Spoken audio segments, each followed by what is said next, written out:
Hello, আসসালামু আলাইকুম ভাই বোনেরা, সবাই কেমন আছেন? আশা করি অনেক ভালো আছেন। তো আজকে আমি এখন এই মুহূর্তে কিছু প্যান্ট কাটিং, প্লাজো কাটিং করেছি, তো আপনাদেরকে দেখাবো। তো আশা করি ভিডিওটা দেখবেন,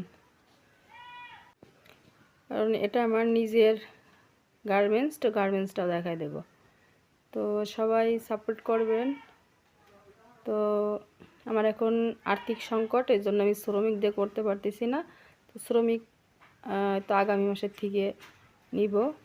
এখন নিজেই করতেছি, কাটিং করতেছি, নিজেই সেলাই করতেছি। তো আপনাদেরকে দেখাবো। তো এই যে দেখেন, আমি মাল কাটিং করে সাজায় রাখছি। এখানে 80 পিস করে মাল আছে। তো এখন এটা কাটিং করলাম।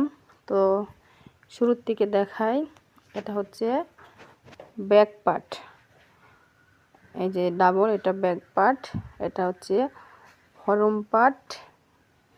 তো ডাবল, এটা হচ্ছে সাইজ 16 বাচ্চাদের আর কি। তো এর থেকেও ছোট সাইজ একটা আছে, 12 করা আছে প্লাজো।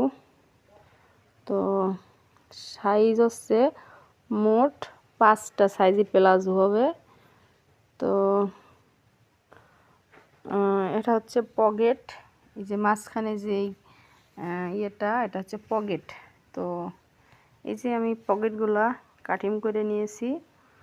তো এই যে এটা হচ্ছে পকেট, আর এটা হচ্ছে বেল, যে বেল, এটা হচ্ছে বেল।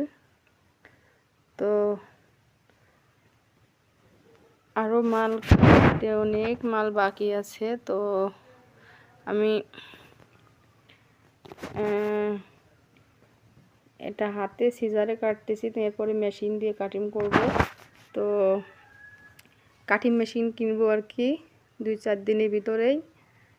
কাটিং মেশিন ছাড়াই মনে করেন যে এত মাল হাতে কাটিং করে আর হাতে সয় না। তো এই টেবিল পরে যে মালগুলো দেখেন সাইজ করে রাখছি, এগুলা কাটিং করতে হবে, এগুলা কাটিং করতে হবে। তো এগুলা সবই লেডিস মাল, এগুলো সব লেডিস তৈরি হবে। এখানে কিন্তু বন্ধুরা অনেক অনেক মাল, হয়তো ফোনে অতটা বোঝা যাচ্ছে না যেখানে কতগুলো মাল হইবে। তো এখানে হচ্ছে এগুলা হচ্ছে হুটি, এগুলো হুটি মাল তৈরি হবে। এই দেখেন বস্তা ভরা ভরা এগুলো হুটি